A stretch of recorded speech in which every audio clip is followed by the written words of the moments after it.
बिस्मिल्लाहिर्रहमानिर्रहीम। नाजरीन अस्सलाम वालेकुम। प्रोग्राम है बाखबर, मैं हूँ यासिर रहमान। आज के पहले मौजू में हम बात करेंगे पाकिस्तान पीपल्स पार्टी और पाकिस्तान मुस्लिम लीग नवाज के दरमियान हुकूमत साजी के हवाले से मुलाकातों के कोई 6 अदवार के बाद जो है वो मामलात तय पा गए हैं। मामलात इस तरह से या फार्मूला इस तरह से तय पाया है कि सदर के मनसब के लिए पाकिस्तान मुस्लिम लीग नवाज सपोर्ट करेगी पाकिस्तान पीपल्स पार्टी को।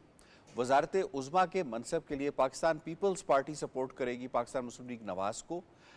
स्पीकर के लिए मुस्लिम लीग नवाज की सपोर्ट किया जाएगा पाकिस्तान पीपल्स पार्टी की जानिब से, और डिप्टी स्पीकर के लिए पीपल्स पार्टी का अपना जो है वो उम्मीदवार वो लाएगी और पाकिस्तान मुस्लिम लीग नवाज उसको सपोर्ट करेगी। इसी तरीके से चेयरमैन सेनेट के लिए पाकिस्तान पीपल्स पार्टी और डिप्टी चेयरमैन सेनेट के लिए मुस्लिम लीग नवाज।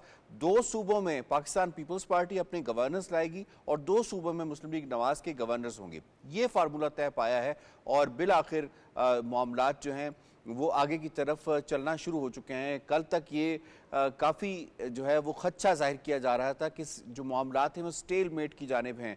बिलावल भुट्टो जरदारी साहब ने ये कहा था कि हम अपनी शराइत पर बात करेंगे, हम उनकी शराइत पर उनको सपोर्ट नहीं करेंगे। इसी तरीके से पाकिस्तान मुस्लिम लीग नवाज की जानिब से काफ़ी लचक का भी मुजाहरा किया गया।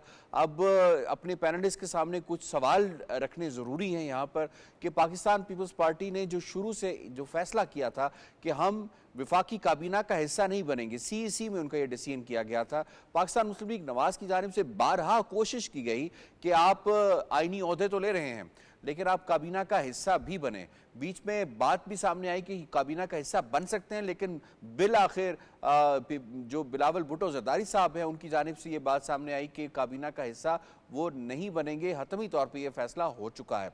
तो पहला सवाल तो ये बनता है कि काबीना का हिस्सा वो क्यों नहीं बन रहे? हुकूमत में तो शामिल हैं लेकिन काबीना में वो शामिल नहीं हो रहे।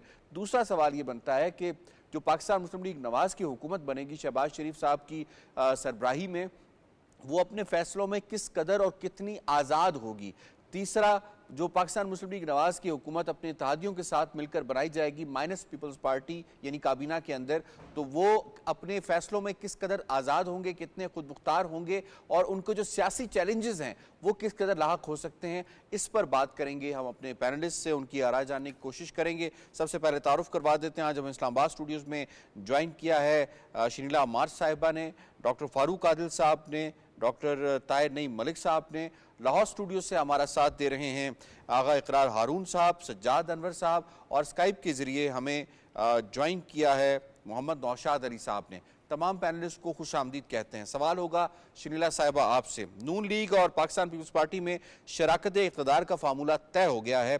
काबीना में शमूलियत के बजाय पाकिस्तान पीपल्स पार्टी का जो आईनी ओहदों के लिए मुतालबा, क्या एक सियासी फैसला है? यासिर, वो तो शुरू दिन से ये बात कह रहे थे कि हम हुकूमत जो भी होंगे सपोर्ट करेंगे लेकिन हम कैबिनेट का हिस्सा नहीं बनेंगे। तो ये तो इनकी स्टेटेड पोजीशन पहले दिन से थी। ये तो नवाज लीग उनको फोर्स करी थी कि आप आएँ, आप कैबिनेट में हमारे साथ बैठें। दूसरी बात यह है कि पीपल्स पार्टी का अपना मंशूर है, नवाज लीग का अपना मंशूर है। पीपल्स पार्टी के मंशूर के अंदर निचकारी नहीं है क्योंकि वो तो नौकरियों की तरफ ज़्यादा जाते हैं।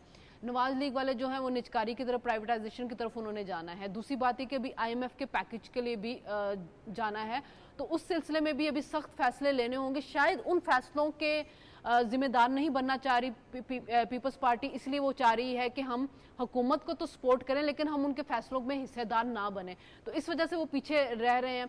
लेकिन ये भी फ़ायदा है, एक देखें जमहूरियत को स्ट्रॉन्ग तो कर रहे हैं। जो PTI थी, जो कि अब सुन्नी इत्तेहाद कौंसिल हो चुकी हुई है, उन लोगों के पास मेजॉरिटी नहीं है। दूसरा, वो ये कह रहे थे कि हमने किसी जमात के साथ बात नहीं करनी। पीपल्स पार्टी ने देखे अपने दरवाजे सबके लिए खुले रखे थे और वो PTI के साथ भी बातचीत करने के लिए तैयार थे, वो नवाज लीग के साथ भी बातचीत करने के लिए तैयार थे, लेकिन PTI ने अपने दरवाजे बंद कर दिए। वो किसी से बात नहीं करना चाह रहे। तो उसके बाद क्या होता कि कोई भी जमात हुकूमत नहीं बना सकती क्योंकि उनकी 92 सीट्स थी। अगर उनको रिजर्व सीट्स नहीं मिलती तो उनकी मेजॉरिटी ना होती, नवाज लीग को रिजर्व सीट मिलती, उनकी मेजॉरिटी हो जाती, लेकिन मामलात रुके रहते, हुकूमत कोई ना बना पाते। तो ये एक अच्छी बात ये हुई कि डेमोक्रेसी की वजह से दोनों जमातों ने आपस में चले इत्तेहाद किया है कि मामलात को आगे लेके चलती है। और मुझे ये लगता है कि लॉन्ग रन में जाके पीपल्स पार्टी जो है वो ज़रूर ज्वाइन करेगी कैबिनेट को। सही। अभी वो नहीं कर रहे क्योंकि जाहिर है उन्होंने एक सियासी पोजीशन ली हुई है और वो इतनी जल्दी उस पोजीशन से हट नहीं सकते। फिर भी उनका सदर आ रहा है, उनके गवर्नर आ रहे हैं, बलूचिस्तान में उनको हुकूमत मिल रही है, तो काफ़ी फ़ायदे तो वो ले रहे हैं।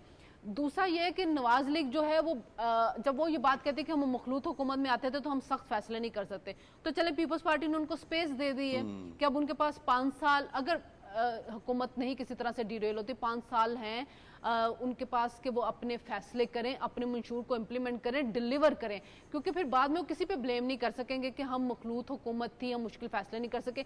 इसी तरह बाद में ये तो कह सकते हैं ना कि हमारे पास इतने नंबर्स नहीं थे तो हम जो भी फैसला करने जाते थे नहीं, तो हमें, लेकिन उसमें पीपल्स पार्टी देखे, पीपल्स पार्टी जो है वो कम से कम हुकूमत को डिरेल तो नहीं करने जाएगी ना इस पे। अगर वो छोटे छोटे फैसलों के ऊपर धमकियां देती रहेगी तो फिर जाहिर एक्सपोज चले उनकी तरफ से एक मौक़िफ़ तो सामने आया कि हम हुकूमत को सपोर्ट करेंगे। इस हवाले से मैं सिजाद साहब आपको इसमें शामिल करूंगा क्योंकि आपकी बड़ी नज़र होती है पीपल्स पार्टी के जो अंदरूनी मामलात हैं।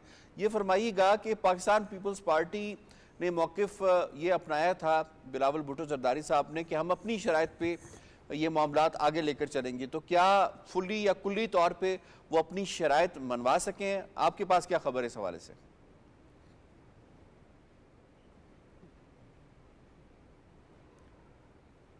नहीं, जो शराइत थी पीपल्स पार्टी की वो सारी तो नहीं मानी गई हैं। आप देख लें, वो चाह रहे थे 4 सूबों के गवर्नर, वो नहीं माने गए, उनको 2 सूबों के गवर्नर मिले। वो चाह रहे थे सेनेट की कौमी असम्बली की स्पीकरशिप भी चाह रहे थे, वो उनको नहीं मिल सकी। तो इसी तरह वो पंजाब में ख़ास तौर पे उनकी ख्वाहिश थी कि वो इक़्तिदार में शामिल नहीं होते, लेकिन पंजाब असम्बली का स्पीकर उनकी जमात का और वो भी नहीं हो सका। तो कई चीज़ों में ये गिव एंड टेक हुआ, जैसा कि फैसल करीम कुंडी ने कल कहा कि कुछ चीज़ें उन्होंने दी और कुछ चीज़ें उन्होंने ली।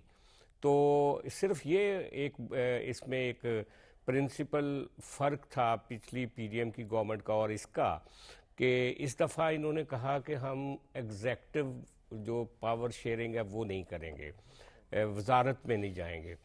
लेकिन मेरे पास अभी भी खबर है कि एक फ़ेज़ के बाद असल में ये दोनों पार्टियों के दरमियान, हम पहले भी इस प्रोग्राम में डिस्कस कर चुके हैं कि पिछले 6 महीनों में बहुत सारे इख्तलाफात शिद्दत इख्तियार कर गए थे, दोनों ने पब्लिक पोजीशंस ले ली थी, तो ये बहुत मुश्किल था कि वापस यकजान या कालब नजर आना। सवाल आपसे पूछ लेते हैं, ये फरमाइएगा, एक ये भी बात गर्दिश में है कि सदर जरदारी साहब जब मुंतखब हो जाएंगे तो उसके बाद पाकिस्तान पीपल्स पार्टी काबीना का हिस्सा बन सकती है, तो इस खबर में किस हद तक या इस अफवाह में किस हद तक जो है वो सदाकत नजर आती है? जी बिल्कुल, मैं बिल्कुल यही बात आपसे कर रहा था कि अभी ये जो जिन ओहदों के ऊपर प्रॉमिसेस हुए हैं, ये जब एग्जीक्यूट हो जाएंगी चीज़ें और सेनेट का इलेक्शन भी हो जाएगा और चेयरमैन सेनेट भी आ जाएगा और प्रेसिडेंट अपनी पोजीशन पे चले जाएंगे इलेक्शन के बाद, फिर देखेंगे दोनों पार्टियां असेस करेंगी अपने इस नए रिलेशनशिप को। ये जो नई शादी जिसको बाज़ लोग कह रहे हैं सियासी तौर पे, मुशाहिद हुसैन की ट्वीट आपने रात देखी होगी कि वो काफ़ी उन्होंने एक तरह से तंजिया ट्वीट की थी। तो मेरा ख्याल है कि सेकंड फेज़ में पीपल्स पार्टी इनको ज्वाइन कर लेगी। और दूसरी बात यह है कि शहबाज शरीफ साहब का रवैया भी बहुत ज़्यादा जो एक अलाइंस को चलाने के लिए और एक इत्तेहाद को चलाने के लिए बहुत ज़बरदस्त होता है हमेशा से। और उनकी पीपल्स पार्टी के साथ पहले भी पीपल्स पार्टी को शहबाज शरीफ से बहुत कम गिला था, तो मुझे लगता है कि दोनों मिल के प्रेसिडेंट जरदारी और शहबाज शरीफ इस ब्रिज को अबूर कर लेंगे। और दूसरा एक और सवाल भी है, पंजाब के अंदर एक डिवीजन है पंजाब की पार्टी में और ये सीईसी में भी रिफ्लेक्ट हुई। एक ग्रुप कहता था कि हम पंजाब में ग्रो नहीं कर सकते मुस्लिम लीग नून के इत्तेहाद के साथ, जबकि एक ग्रुप का ये कहना है कि अगर पंजाब में पावर मिलती है किसी सूरत में तो उसका पार्टी को फ़ायदा होगा। तो वो भी एक पंजाब के पॉइंट ऑफ व्यू से भी एक तजाद था दो मुख्तलिफ धड़ों में। अब देखना ये है कि जब जरदारी साहब सदर बन जाएंगे और ये डिस्पेंसेशन काम करना शुरू कर देगी और ये बजट के करीब जाकर मुझे लगता है कि पीपल्स पार्टी वजारतों के स्लॉट्स ले लेगी। ठीक है, पॉइंट आ गया आपका। मैं इसमें डॉक्टर फारूक आदिल साहब आपको शामिल करूंगा। सर फरमाइएगा कि ये जो फैसला हुआ है, इस फैसले से जिस सियासी इस्तेहकाम की हम बात कर रहे थे कि इलेक्शंस के बाद सियासी इस्तेहकाम आ जाएगा और उसके बाद फिर माशी इस्तेहकाम भी आएगा, तो इस फैसले के बाद हम ये कह सकते हैं कि अब मुल्क जो है वो सियासी इस्तेहकाम की जानिब गामज़न होगा या अभी भी चैलेंजेस होंगे बहुत ज़्यादा शहबाज हुकूमत को? देखिए, चैलेंजेस तो हैं, सियासी भी हैं और इक्तिसादी भी हैं। इक्तिसादी चैलेंज ये है कि आपको मुश्किल फ़ैसले करने हैं और ज़ाहिर है कि उसकी कीमत हम सबको मजबूरी तौर पर देनी है, पूरी कौम को, हुकूमत को भी, रियासत को भी। तो ये एक चैलेंजेस हैं। और जो सियासी चैलेंज है वो ये है, अब नज़र ये आ रहा है कि सुन्नी इत्तेहाद हो या वो जो आज़ाद लोग हैं बैक्ड बाई पीटीआई, उनका जो अंदाज़ है वो लगता नहीं है कि वो लोग स्मूथली पॉलिटिकल प्रोसेस को चलने देंगे। इसी स्टूडियो में एक साहब आए जिनका ताल्लुक़ पाकिस्तान तहरीक इंसाफ से था, 5-6 दिन पहले की बात है, और उन्होंने कहा कि आप क्या तवक्को करते हैं कि हम असम्बली को चलने देंगे, हम इस हुकूमत को चलने देंगे? लतीफ़ खोसा साहब ने कहा है कि जी हम तो ना हुकूमत चलने देंगे ना असम्बली चलने देंगे। यस, लतीफ़ खोसा साहब ने भी कहा। एक साहब मेरे साथ कन्वर्सेशन में आए एक प्रोग्राम में, मैं उनका हवाला दे रहा हूँ। तो अगर वो नहीं चलने देंगे और वो असम्बली में मुसलसल हंगामा होगा और मामलात को वो नहीं, अच्छा खुद हुकूमत भी नहीं लेना चाहते, ये एक तो अनाउंस हुआ ना कि हम नहीं लेना चाहते। अनाउंस क्यों हुआ, उसकी हिडन स्टोरी ये है कि हम चाहते ये हैं कि ये आके मुश्किल फ़ैसले करें, मुश्किल फ़ैसले करेंगे, उसका इम्पैक्ट आएगा, हम उसकी बुनियाद पे पॉलिटिक्स करेंगे। तो ये उनका माइंडसेट है। इस माइंडसेट के साथ जाहिर है कि आपको बड़ी हिकमत के साथ चलना है, बड़ी, यानी बहुत मुश्किल है। जो ये कहा गया कल शहबाज शरीफ साहब की तरफ से कि ये हुकूमत जो है ये फूलों की सेज नहीं है, ये कांटों का बिस्तर है। तो कांटों का बिस्तर इनको लेना पड़ा। क्यों लेना पड़ा? इसलिए कि कोई और जो अल्ट्रा नेशनलिस्ट खुद को कहलाते हैं, जो अपनी प्रेस कॉन्फ्रेंस का आगाज़ कौमी तराने से करते हैं, वो कोई चैलेंज कबूल करने को तैयार नहीं, वो कौम के लिए कोई काम करने को तैयार नहीं, वो सिर्फ मसाइल क्रिएट करने को तैयार हैं। अगर जो मसाइल क्रिएट करते हैं वो मसाइल पैदा होते हैं, तो आपके सामने जो चैलेंज मौजूद है IMF का, आप उसमें वो करेंगे, हम सेकंड मौजू पे बात करेंगे जी। तो ठीक है, लेकिन ये सारे चैलेंजेस जो है वो धरे के धरे रह जाते हैं। ठीक, इसलिए किसी को तो गवर्नमेंट लेनी थी, किसी को तो ये हार अपने गले में डालना था, तो वही डाल सकता है जिसको अपने मुल्क से ताल्लुक़ होगा, जिसको अपनी पॉलिटिक्स से ताल्लुक़ होगा, वो इसी तरह से पॉलिटिक्स करता रहेगा जैसे हमें नज़र आ रही है। तो बेहतर ये होता कि ये लोग सब, जैसे इन्हें दावत दी गई, मियाँ नवाज़ शरीफ साहब ने अपनी पहली तकरीर में कहा था कि ये जो इंडिपेंडेंट हैं, आज़ाद हैं, हम उनके मैंडेट को भी मानते हैं, हम दूसरों के मैंडेट को भी मानते हैं, आए इस मुल्क के मसाइल को हल करें।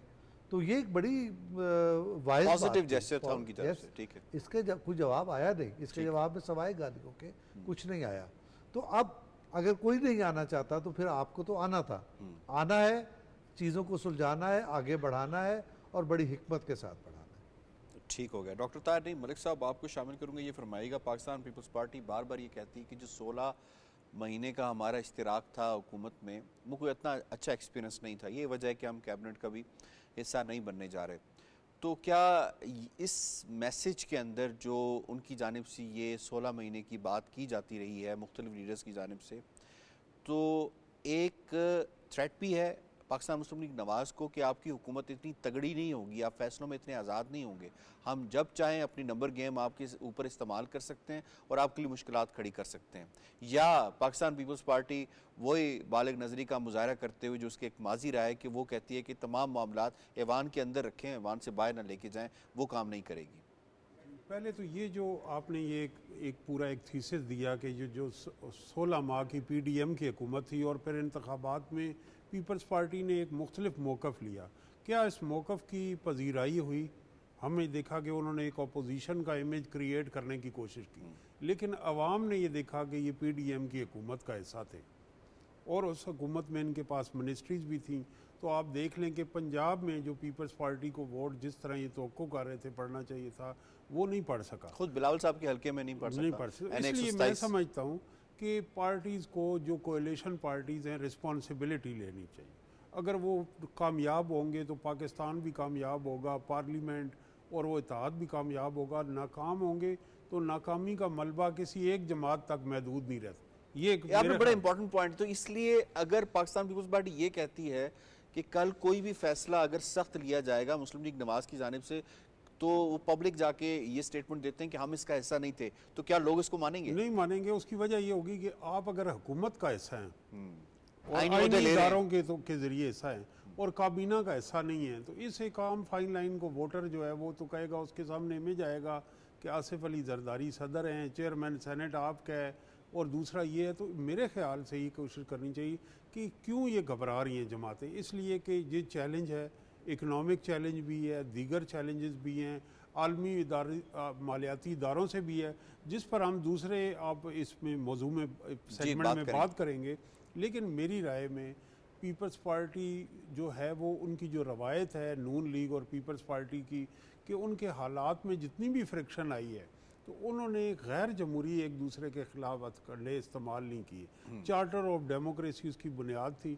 और अगर पीपल्स पार्टी फर्ज तो करें, हम ये कह सकते हैं कि वो इजीली सख्त फैसले ले सकते हैं, जो हुकूमत बनेगी अच्छा, शहबाज शरीफ की, उस पर कोई रुकावट नहीं आएगी, जैसे प्राइवेटाइजेशन। जी सब बिल्कुल लेनी। इसके अलावा देखें, अगर सख्त फैसलों की बात की जाए, जो हमारी आखिरी डील हुई इस IMF के साथ, उसमें उस वक्त की अपोजिशन ने भी उसको सैंक्शन किया।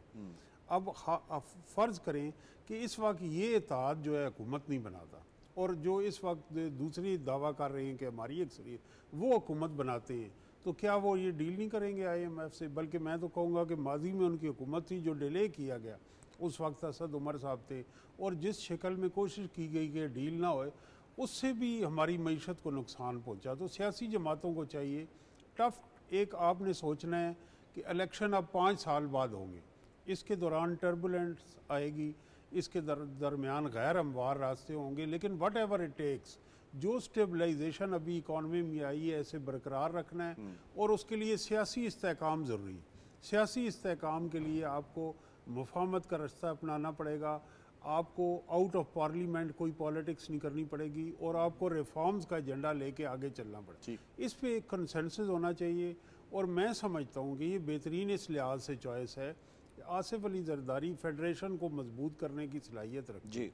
वो वाहिद सदर हैं जिन्होंने अपने इख्तियारात, चाहे कोई उन्हें पसंद करे ना करे, पार्लियामेंट को मुंतकिल किए।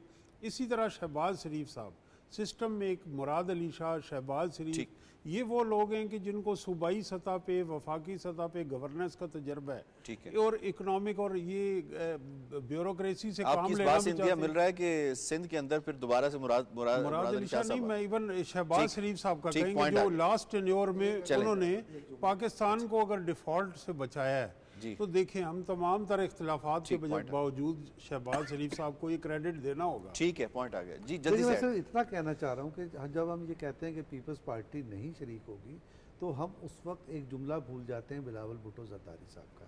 कल की प्रेस कॉन्फ्रेंस में उनकी इब्तदा इस जुमले से हुई है कि हम मिलकर हुकूमत बनाने जा रहे हैं। इसका मतलब यह है कि हम मिलकर चैलेंजेस का सामना करने जा रहे हैं। तो कैबिनेट कैसा बन जाए, अब जो भी है, अब देखें उनकी कोई सियासी स्टेक्स हैं, उसके मुताबिक स्ट्रेटजी होगी। लेकिन अगर वो कहते हैं मिलकर हुकूमत बनाने जा रहे हैं, चैलेंजेस का सामना करने जा रहे हैं, तो इसका जो पॉजिटिव मैसेज है वो ज़रूर पब्लिक तक जाना चाहिए। ठीक हो गया। आगा साहब, आपसे सवाल होगा, ये जो मामला तय पाए हैं, फार्मूला तय पाया है, एक तो ये बताइएगा ये कितना सस्टेनेबल फार्मूला है, लॉन्ग टर्म फार्मूला है, और क्या इससे मामलात और हालात जो हैं वो बेहतरी की तरफ गामजन होंगे, यही सिर्फ शॉर्ट टर्म अरेंजमेंट नजर आती है?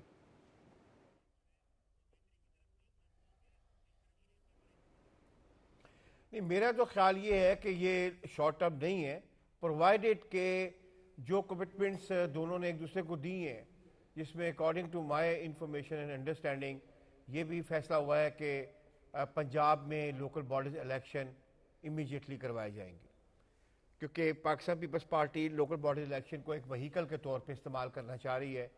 और उसमें हम देखेंगे कि अगर वो PMNN की जो गवर्नमेंट होगी पंजाब की, वो लोकल बॉडीज़ के election as per desire of the Peoples Party करती है कि नहीं करती है, और करती है तो कब करती है। एक तो मेरा ज़ाती ख्याल है कि एक ये इशू होगा। बाकी मेरी जो एक अंडरस्टैंडिंग है, पाकिस्तान पीपल्स पार्टी जब एक कमिटमेंट कर लेती है तो वो फिर चलती तो है। और तीसरी बात यह है कि पूरी दुनिया में जो एक ख़ास एक अनार्किस्ट पार्टी जो एक मैसेज भेज रही थी दुनिया में कि पाकिस्तान में स्टैंड ऑफ हो गया है और डेडलॉक लग गया है और कोई हुकूमत बनाने के लिए तैयार नहीं है, तो शुक्र अल्हम्दुलिल्लाह वो तो मामला ख़त्म हुआ, पूरी दुनिया को पता चल गया कोई स्टैंड ऑफ नहीं है, कोई डेडलॉक नहीं है। पॉलिटिकल पार्टीज़ हैं, जब भी स्प्लिट आता है, मैंडेट आता है, तो उसमें आपको बहुत केयरफुली मूव करना पड़ता है, क्योंकि आपने गवर्नमेंट बनानी होती है तो उसकी फिर जिम्मेदारी, चाहे आप माने ना माने, ओनस तो आप पे आता है।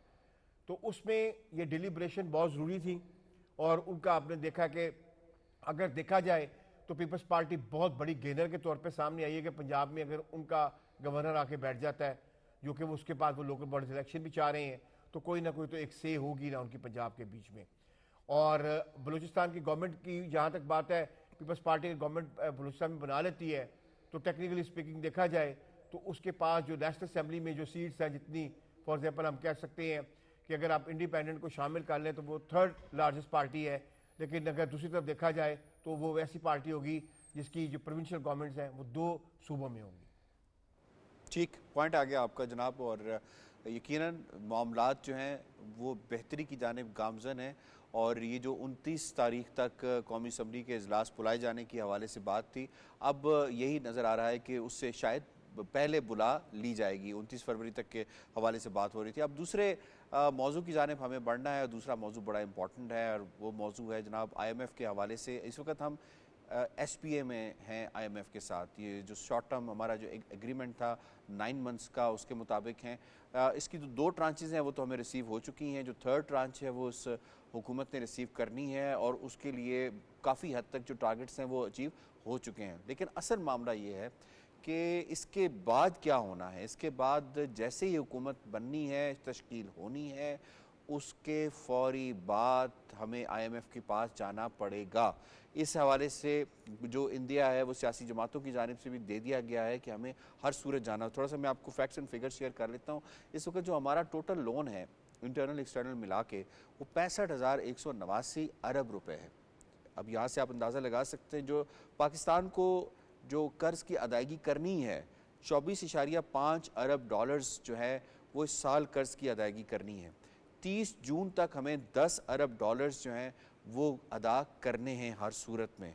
जबकि ब्लूमबर्ग की एक ताज़ा तरीन रिपोर्ट के मुताबिक जिन्होंने पाकिस्तान के हवाले से दी, उन्होंने कहा कि अब अंदरूनी और बैरूनी जो कर्ज़ हैं पाकिस्तान के ऊपर वो नाकाबिले बर्दाश्त हो चुके हैं। अब ये तमाम मामलात नई हुकूमत के बिल्कुल बनने के बाद उनके सामने होंगे कि आपने एक्सटर्नल, ये वो वाली पेमेंट्स हैं, ये याद रखिएगा, जिसके अंदर रोल ओवर्स अभी नहीं है। ये वो पेमेंट्स हैं जो आपने करनी ही करनी है। तो अगर आपके पास उन पेमेंट्स का कुशन या मार्जिन नहीं होगा तो फिर क्या क्या चैलेंजेस हो सकते हैं हुकूमत जो आने वाली बनने वाली है उसके लिए। सवाल शर्मिला साहिबा आपसे होगा, अवामी फलाह और कौमी मफाद में हुकूमती इत्तेहादियों पर इत्तफाक तो हो गया, जो कि अच्छी बात है। क्या आइंदा हुकूमत के लिए IMF के नए प्रोग्राम का हुसूल एक बड़ा चैलेंज नहीं होगा? यासिर, मेरा नहीं ख्याल कि कोई इतना बड़ा चैलेंज होगा, इसलिए कि यही हुकूमत थी जो कोलिशन में थी। इन्होंने ये शॉर्ट टर्म जो एग्रीमेंट था IMF के साथ किया और उसके मुताबिक जो थे उनके सारे टारगेट्स जो थे वो पूरे भी किए ना। पहली किस्त मिली, दूसरी किस्त भी मिल गई थी, और अब तीसरी किस्त के लिए भी कहा जा रहा है कि टारगेट्स उनके जो हैं वो पूरे हैं। और IMF के प्रोग्राम में जाना बहुत ज़्यादा ज़रूरी है, इसलिए कि ये पहले से ही बात हो रही थी कि जो नई गवर्नमेंट आएगी उसको IMF के प्रोग्राम में जाना पड़ेगा। 2-3 साल का प्रोग्राम जो है उसको लेना पड़ेगा। और जो दूसरी बाकी सियासी जमातें हैं उनको ये भी, वो भी इसको सपोर्ट करेंगे, क्योंकि अगर आपकी वफाक के अंदर फाइनेंशियल कंडीशन मजबूत होगी तो उसका इफेक्ट जो होता है वो सूबों में भी जाके पड़ता है। ये नहीं हो सकता कि अगर आपका वफाक डिफॉल्ट कर रहा है तो आपके सूबे जो हैं वो ठीक तरीके से चल रहे हैं। तो अगर पीपल्स पार्टी 2 सूबों के अंदर बैठी हुई है तो उनको भी हर हाल में IMF के इस प्रोग्राम को सपोर्ट करना पड़ेगा। इसके अंदर जो शराइत आ रही है उसको माननी पड़ेंगी। तो 18वीं अमेंडमेंट के हवाले से जो बात हो रही है कि जी इस पे आपको नजरसानी करें, NFC अवार्ड जो है उस पर नजरसानी करें, तो करेगी पीपल्स पार्टी? मेरा अपना ख्याल है कि नहीं करेगी, कि सूबों को ज़्यादा शेयर जा रहा है और विफाक कमज़ोर हो रहा है। लेकिन सूबों को ज़्यादा मजबूत होना भी चाहिए। क्योंकि लेकिन आप वफाक के पास कुछ हो रहा है, रहता नहीं है ना। वो कहते हैं कि वजारतें भी सूबों और वफाक, अभी तक वजारतें भी कंप्लीटली वहां पे ट्रांसफर नहीं हुई तो ये और बात उसके है ना, बाद फिर डबल कॉस्ट हो वफाक रही है जब उनको। अपनी वजारतों को शिफ्ट करेगा सूबों की तरफ तो फिर वफाक जो होगा वो इतना कमजोर नहीं रहेगा। यहाँ पे बोझ भी तो है ना आप पे उन वजारतों का जो कि 18वीं तरमीम के तहत आपके पास नहीं होनी एक चाहिए। बोझ वो है, 7 ट्रिलियन रुपीस आपने सिर्फ सूद की अदायगी करनी, ओनली सूद 7 ट्रिलियन रुपीस। तो देखें यही बात है ना कि जो सूबे जब अपना अपना कर्जा लेंगे तो फिर वो अपना अपना कर्जा भी अदा करेंगे ना। जैसे खैबर पख्तूनख्वा के ऊपर बहुत ज्यादा कर्जा चढ़ा हुआ है तो हर एक का कर्जा वफाक ने तो अदा नहीं करना। वो कैसे तो 18वीं सूबे तो तरमीम के अमाउंट जरिए- जनरेट बहुत कम करते हैं। अब 18वीं तरमीम के जरिए जो सूबे हैं फिर उनको आप जो वजारतें उनकी तकसीम करें। बहुत से जो बजट आपके ऊपर जो आ जाता है वफाक के ऊपर, वो बजट जो है वो जब उसका भी बोझ कम होगा तो वफाक जो है वो मजबूत तो होगा। तो मैं तो 18वीं तरमीम के कभी भी हक में वो खिलाफ नहीं रही हूँ, क्योंकि मेरा अपना ख्याल है कि आपके सूबों को जो है वो मजबूत होना चाहिए। वफाक भी मजबूत है, जब आपने इख्तियारात दिए हैं सूबों को तो सूबे चलाए ना उसको बेहतर तरीके से, क्यों नहीं चलाते? हर चीज के लिए वफाक की तरफ क्यों देखना होता है? आपको याद होगा कि 2013 से में जब पीटीआई केपीके की हुकूमत आई थी और उसको जो वफाक ने शेयर दिया था 2 साल उसका शेयर जो था वो इस्तेमाल ही नहीं उन्होंने किया था और उसके ऊपर वो इंटरेस्ट खाते रहे थे। तो फिर ये सारे भी मामला जो है ना वो देखने चाहिए कि वफाक शेयर सूबों को जरूर दे, लेकिन उन सूबों को दे जो काम कर रहा है। जो काम ही नहीं कर रहा, बैंकों में रख के इंटरेस्ट खा रहा होगा, फिर उन सूबों का शेयर कम करे। सज्जाद साहब आपको सर इसमें शामिल करूंगा, फरमाइएगा। ये मामलात जो हैं काफ़ी गंभीर हैं। अब इन मामलात में क्या पीटीआई की केपीके हुकूमत और पाकिस्तान पीपल्स पार्टी की बलूचिस्तान और सिंध की जो हुकूमतें मुजवज़ा ये जो बनने जा रही हैं और पंजाब में मुस्लिम लीग नवाज़ का जो सिलसिला है वो बनने जा रहा है, क्या जिस तरह से बात हुई कि IMF के इस प्रोग्राम को कामयाब करने, उसमें जाने के लिए जो चैलेंजेस हैं, क्या ये सारी पार्टियां उसमें शामिल होंगी उन चैलेंज से नबरदाज़मा होने के लिए, या हर कोई अपनी 1.5 की मस्जिद बना के शुरू हो जाएगा?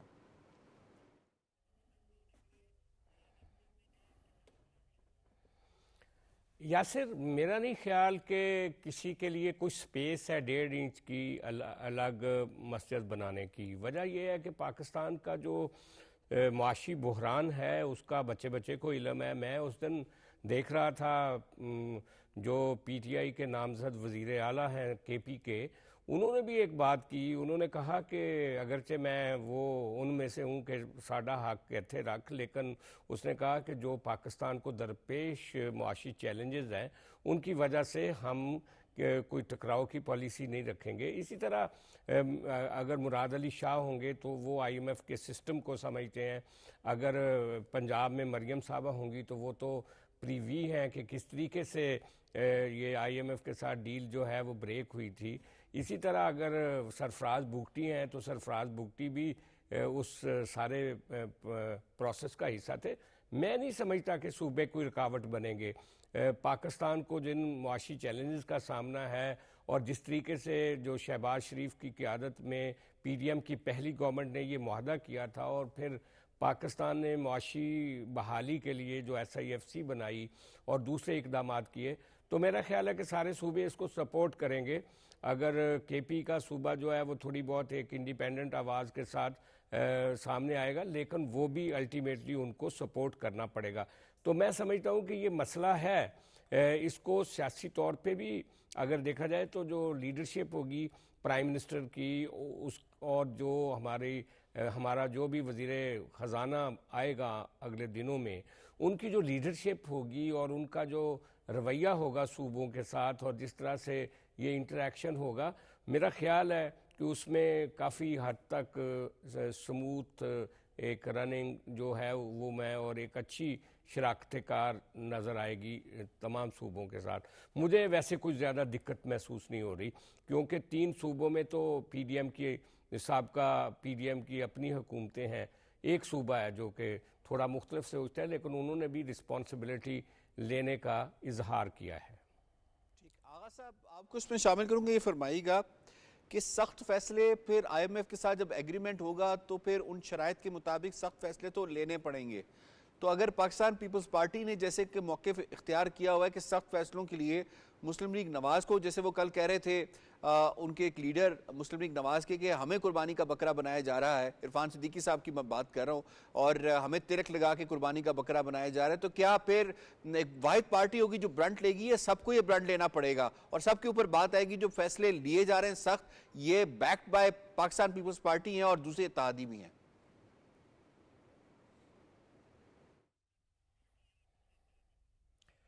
देखिए, बात यह है कि जो ये बजट चल रहा है जून तक का, उसमें तो मेरा ख्याल है कि इतने सख्त फैसले जितने लेने थे वो तो लिए जा चुके।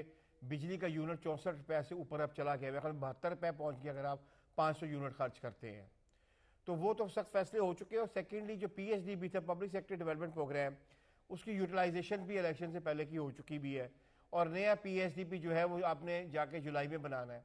तो इस वक्त मेरा ज़ाती ख्याल ये है कि फ्राम मार्च टू जुलाई बहुत ज़्यादा प्रेशर जो है, जो पेमेंट आपने करनी है वो तो करनी है, वो तो नहीं आएगा। लेकिन जुलाई के बाद जो बजट आ रहा है, तो बाय अंडरस्टैंडिंग उसमें जो PSDP है, यानी कि पब्लिक सेक्टर डेवलपमेंट प्रोग्राम है, उसके ऊपर काफ़ी हैवी कट लगने जा रहा है। और वो जो एक आप कह सकते हैं कि हमारे यहाँ पे ट्रेडिशन है पर MNA 1 अरब रुपये दे देना कि आप अपने इलाकों में डेवलपमेंट वर्क करें, वो मेरा ख्याल है कि कम से कम ये जो नेक्स्ट ईयर आ रहा है उसमें ये पॉसिबल नहीं होगा। मीनिंग बाय पॉसिबल से मुराद है नहीं रखा जाएगा, क्योंकि उसमें ना सिर्फ IMF की बात है, बल्कि अगर आप SIF को बड़े गौर से पढ़े तो उसमें भी आपको ये अंडरस्टैंडिंग होती है कि मेजर वो प्रोजेक्ट्स किए जाएंगे जो जिसमें पाकिस्तान की आपने एग्रीकल्चर को बूस्ट करना है, और एक जो एग्रो इकोनॉमी है, उसके बाद मिनरल्स इकोनॉमी है, उन पे आपने हैवी इन्वेस्टमेंट करना है ताकि आप जो है अपना इन्वेस्टर को अट्रैक्ट कर सके। तो वो जो अपना हमारा PSDP लगता था ज़्यादा इन कंस्ट्रक्शन के ऊपर, सड़कों वगैरह की, उसने तो वैसे डाइवर्ट वहाँ पे होना है। और एक बात इसमें टू माय अंडरस्टैंडिंग एक और भी इसमें जो नेक्स्ट यानी कि जो प्रेशर आएगा उसमें ये है कि आपने जो पेमेंट्स करनी है वो तो आपको पता था कि आपने करनी है, आपको सितंबर में पता था, तो वो मेरा जाती ख्याल है कि पाकिस्तान ने अपनी किटी में साइड पे रखी हुई है और नए कोई अल्लाह के जी पॉइंट आ गया। मुझे नौशाद साहब आपको इन्वॉल्व करना ही फरमाइएगा कि जो भी हुकूमत का मामला होता है, बनता है, तश्कील होती है मार्च में, तो जो भी वज़ीर ख़जाना जैसे अभी नाम चल रहे हैं, मुख्तलिफ नाम ज़ेर गौर हैं, उनमें से जो फाइनल होते हैं, ज़्यादातर बात तो डार साहब के हवाले से हो रही है, तो उनका जल्द अज जल्द IMF प्रोग्राम में जाना कितना ज़रूरी है? अगर मज़ीद डिले करेंगे तो क्या शराइत मज़ीद कड़ी नहीं होंगी?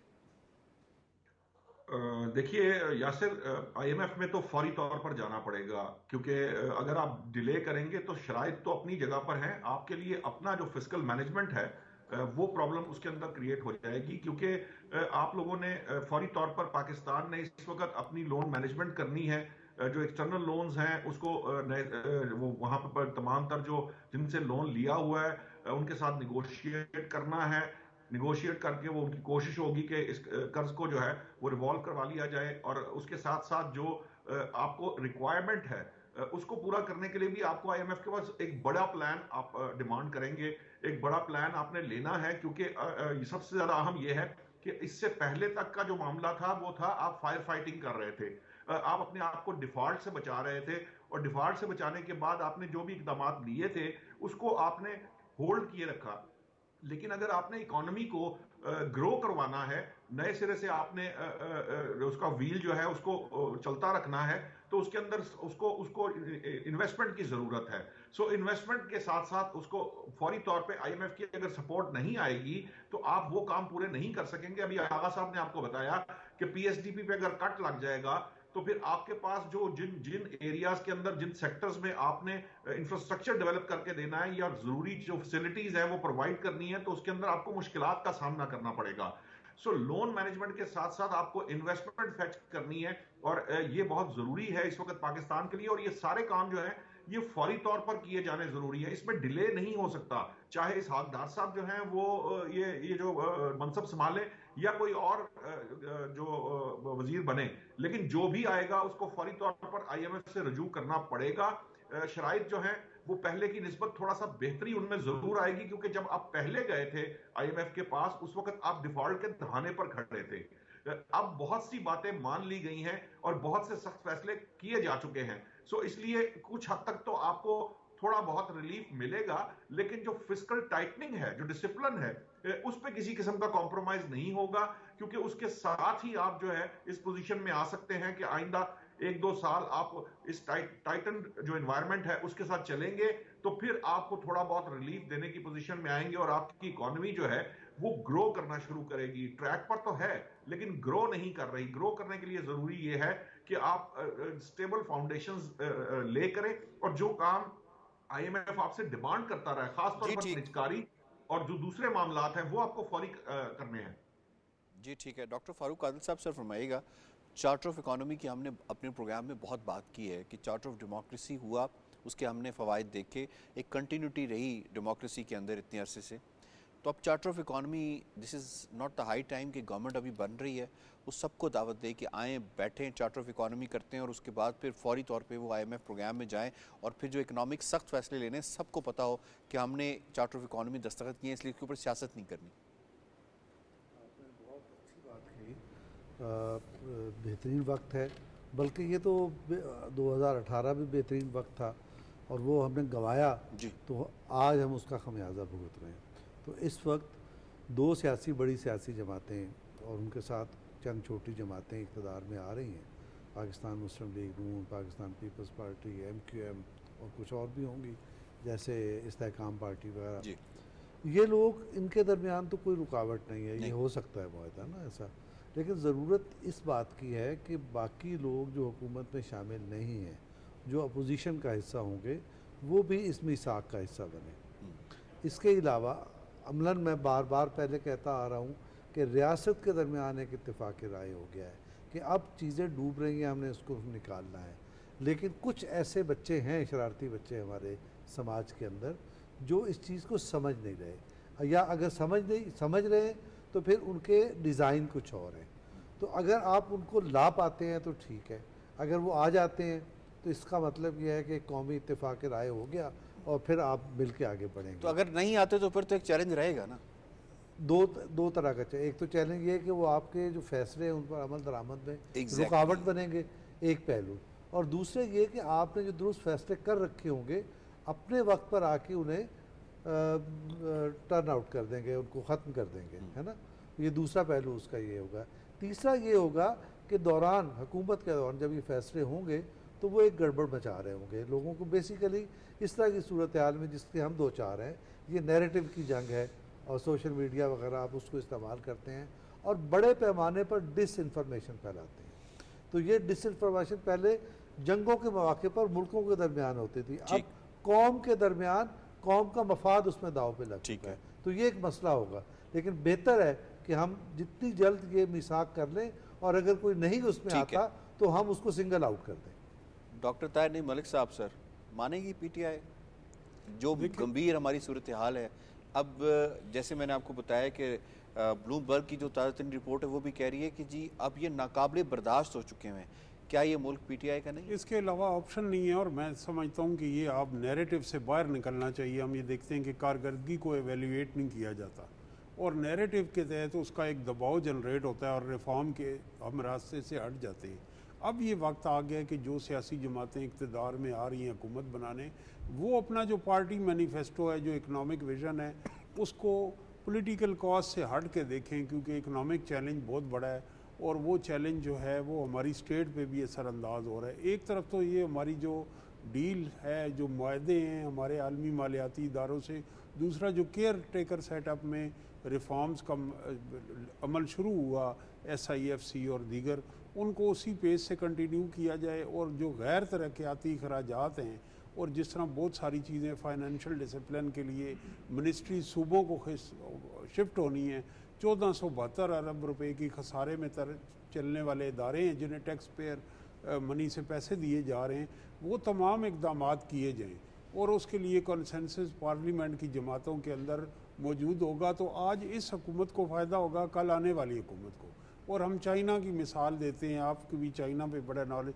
वहाँ जो पॉलिसी बनती है इकनॉमिक विजन और इकनॉमिक रिफॉर्म का, वो एक टेन्योर तक महदूद नहीं रहती, वो 2-3 टेन्योर तक महदूद उसमें रहती बड़ी है। बात भी है ना कि उनका पॉलिटिकल सिस्टम भी जरा फर्क, एक ही पार्टी है जो लेके चल रही चीज़ों को लेके चल रही होती है, तो मेरा ख्याल है ये भी एक बड़ा फ़र्क है कि यहाँ पर पार्टी और विजन, और जैसे बात हुई यहाँ पे कि वो उनका मैंडेट जो है, मैनिफेस्टो ही फ़र्क है पीपल्स पार्टी का, तो वो कह रहे हैं हम इनके साथ इसलिए शामिल नहीं हो रहे, ये मामला है। लास्ट सा कॉमेंट एक आपसे मैं ले लेता हूँ इस हवाले से। शरीला साहब ये फरमाइएगा कि अब जो पोलिटिकल कॉस्ट है इसकी, तो ये this is not high time कि ये सबको पॉलिटिकल कॉस्ट बेयर करनी पड़ी, बजाय इसके कि एक ही जमात हो और वही पॉलिटिकल कॉस्ट फिर उसे बेयर करनी पड़े और वही फैसले सख्त करे और उसके बाद फिर उसको ब्रंट लेना पड़े? यासिर, जब उन्होंने हुकूमत ली है तो उसके बाद उनको कास्ट तो बेयर करनी पड़ेगी ना। हाँ, अगर वो सिंपल मेजोरिटी के साथ आते तो तब भी उन्होंने ही करनी थी। अब वो मखलूत हुकूमत में है तो तब भी उन्होंने ही करनी है, क्योंकि जब आप इलेक्शन कैंपेन में गए हैं और आगे आप हुकूमत का सोच रहे हैं तो आपको सब कुछ मालूम था कि माशी हालात ऐसे हैं। तो जो भी पॉलिसीज होगी, ये अच्छी बात है कि उनके साथ एक दूसरी बड़ी पार्टी जो है वो उनके साथ हुकूमत में शामिल है, जो कह रही है कि हम आपका साथ देंगे। तो ये एक बहुत बड़ी उनको रिलीफ मिल रहा है। अगर वो सारे ही ऑपोजिशन में होते, ये अकेले सारे फैसले ले रहे होते तो उनके लिए ज्यादा प्रॉब्लम हो जाती। तो मेरा अपना ख्याल है कि जब वो हुकूमत में आ रहे हैं, उनको सब पता है क्या क्या माशी चैलेंजेस हैं। और वैसे भी जादू की छड़ी नहीं होती यासिर कि घुमाई जाएगी तो चीजें ठीक हो जाएंगी। आप मुझसे ज्यादा इकोनॉमी को बेहतर समझते हैं। तो ये 1-2-3 साल का तसलसल पॉलिसीज में चाहिए, पॉलिसीज में तसलसल चाहिए, उसके बाद आपको बेहतरी नजर आनी शुरू होगी। ये नहीं हो सकता कि शुरू के अंदर ही सब कुछ होना चाहिए। हाँ, अगर वो पीटीआई की तरह ये सोचेंगे कि लेट आईएमएफ के पास जाएंगे या आके ऐसे सियासी फैसले ले लेंगे जिसके रियासत को बर्दाश्त करना पड़ेगा सिर्फ सियासी उसकी पॉपुलैरिटी के लिए या नैरेटिव के लिए, तो वो जो है ना वो ज्यादा काम खराब करेगा। लेकिन अगर आप रियासत का सोचेंगे, अवाम का सोचेंगे, तो आपको मुश्किल फैसले लेने पड़ेंगे। 1-2 साल के बाद वो फैसले इंशाल्लाह उनसे बेहतर रिजल्ट आना शुरू होगा। आप कह रहे हैं पॉपुलर डिसीजन से ज्यादा जरूरी है दुरुस्त फैसले किए, ठीक है, जिसकी कॉस्ट हाई भी हो सकती है। I have to wind up. मुझे शुक्रिया अदा करना है अपने तमाम पैनलिस्ट का, आज के दोनों मौजूआत के हवाले से इनकी राय और तज्जिया जो है वो आपने मुलाहिजा किया। प्रोग्राम बाखबर से इतना ही। यासिर रहमान को दीजिए इजाज़त। अल्लाह ने के बाद।